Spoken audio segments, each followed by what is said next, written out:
Benedictine monasteries this time.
Well, it's very quiet. Because that's what you'd expect from an abbey or a monastery. Very beautiful. Very peaceful. Very dull. But very interesting.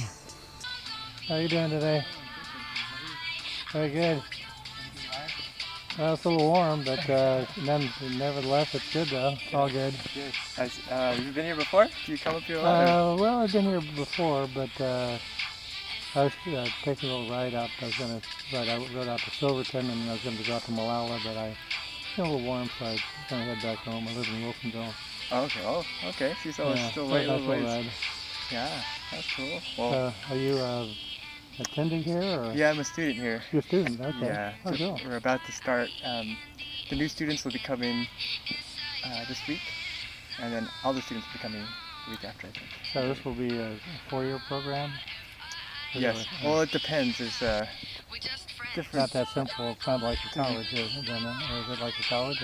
Well, yeah. Basically, so this is seminary. People are you guys are starting to be priests. And, in the Catholic Church? In the Catholic Church. Yeah, okay. Yeah. So there's 4 years.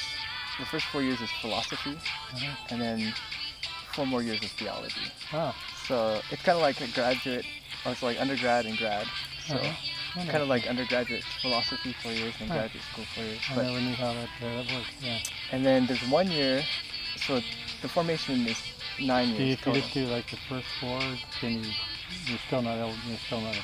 No, you're not a priest yet. You need to, yeah. So you can do services, or you can do anything, or nothing.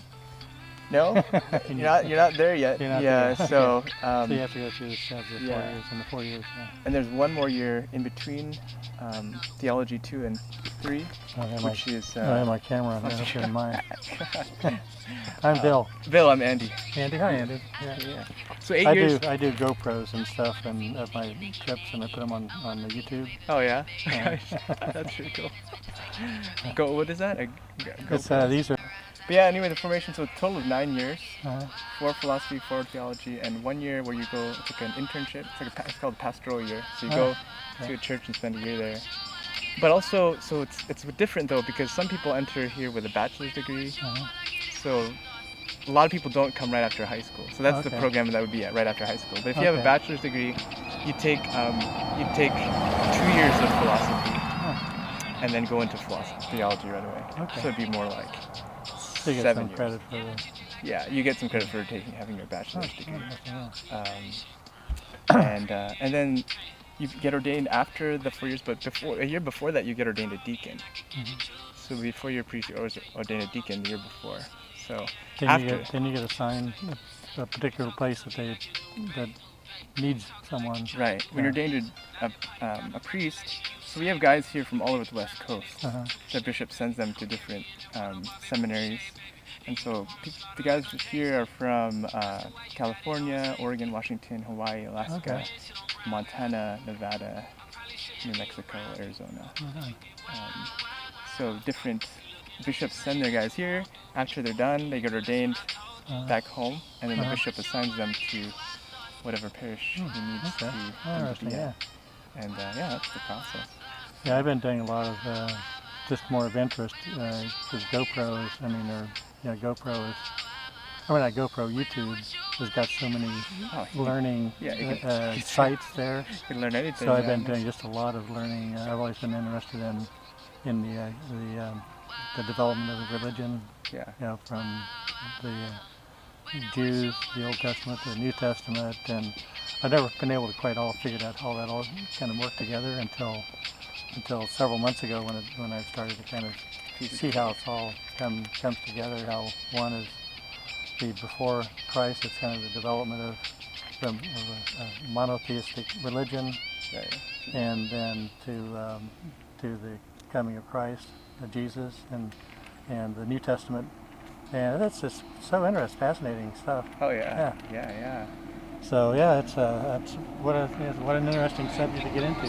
Oh yeah, I mean religion, and I mean it kind of deals with like the deep questions that you start to ask, about why are we here, what do we go after here, and And really that's, I think, as I go deeper and deeper, it's, I come to see that a lot of, and this is kind of part of our teaching, is that, a lot of religions, there's truth. Truth is in many places.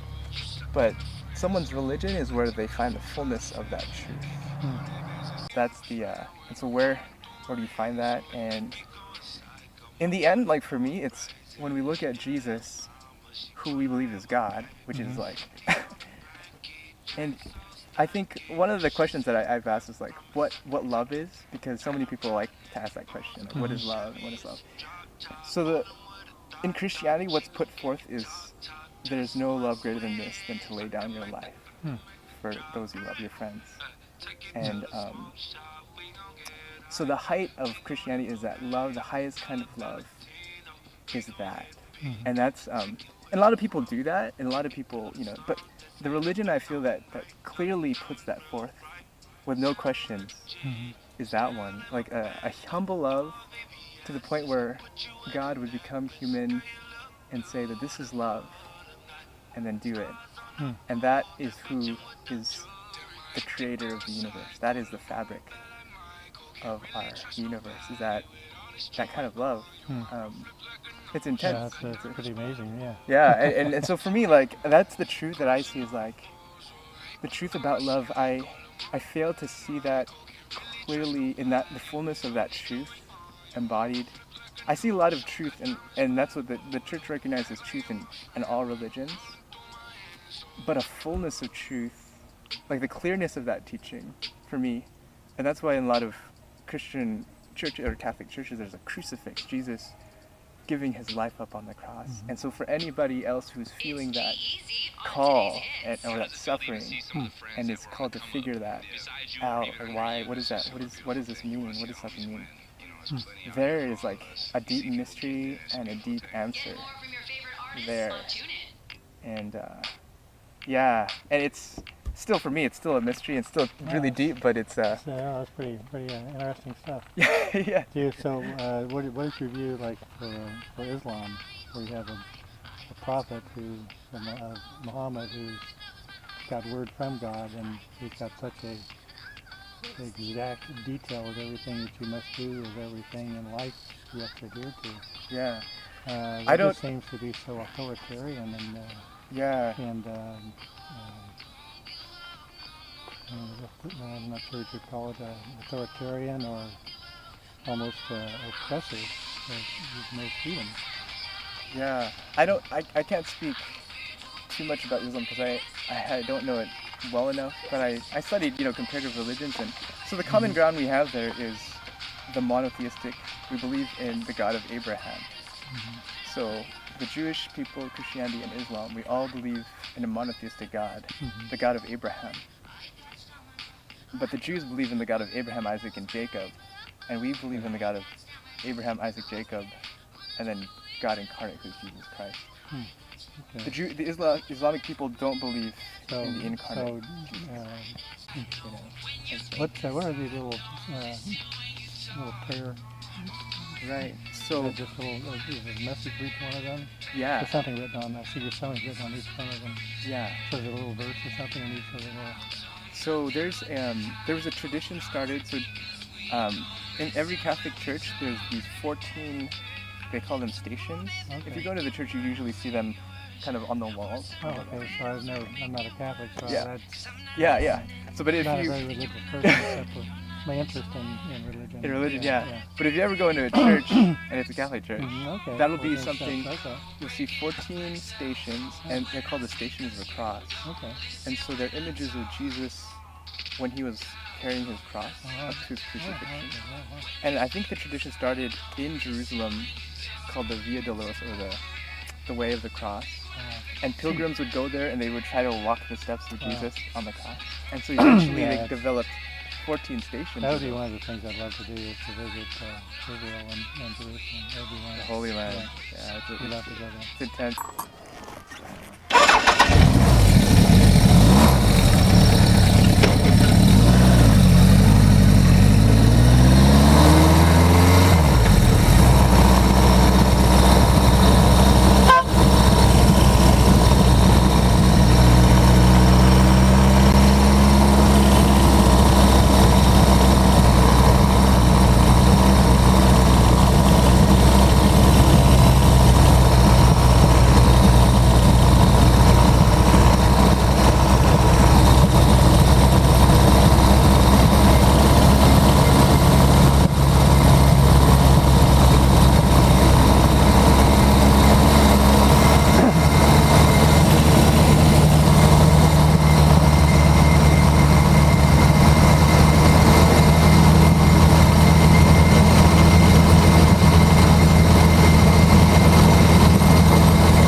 What a mess. Oh, it's been a heck of a ride. Oh, bad little rest, little spot here to rehydrate, and heading home, which is about 3 miles away. So right here. So back on the bike.